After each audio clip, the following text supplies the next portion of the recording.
চট্টগ্রামে ডেঙ্গুর প্রকোপ কমছে না কিছুতেই। চলতি মাসের প্রথম ৮ দিনেই আক্রান্তের সংখ্যা ২০০ ছাড়িয়েছে। গত জুলাই মাসে আক্রান্ত হয়েছে ৫৩৬ জন।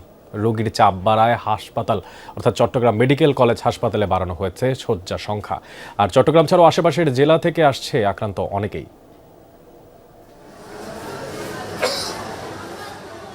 চট্টগ্রাম নগরীর আগ্রাবাদ এলাকার এই বাসিন্দা কয়েকদিন ধরে গা ব্যথার সঙ্গে তীব্র জ্বরে ভুগছিলেন। প্রথমে সাধারণ জ্বর মনে হলেও চিকিৎসকের পরামর্শে পরীক্ষা করাতেই ধরা পড়ে ডেঙ্গু।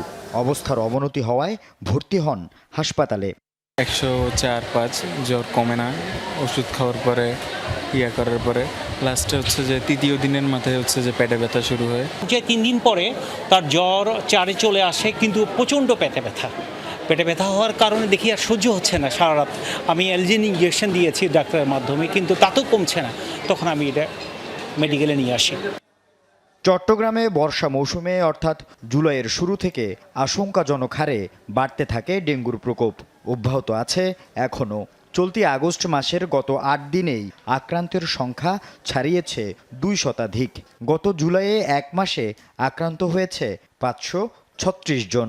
আক্রান্তদের বেশিরভাগই চট্টগ্রাম মহানগর এবং ১৫ উপজেলার বাসিন্দা।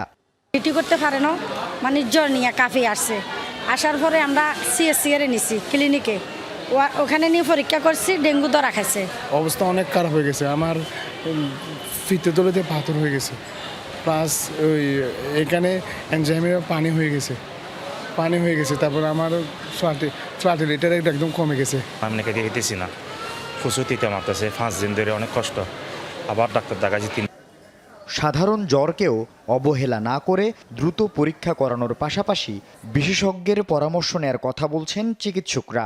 পাশাপাশি জনসচেতনতা বৃদ্ধির উপর গুরুত্ব দিচ্ছেন।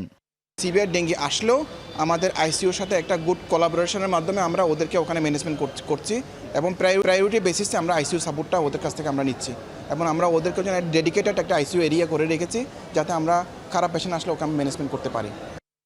ডেঙ্গু রোগীদের চাপ বাড়ায় চট্টগ্রাম মেডিকেল কলেজ হাসপাতালে বাড়ানো হয়েছে শয্যা সংখ্যা।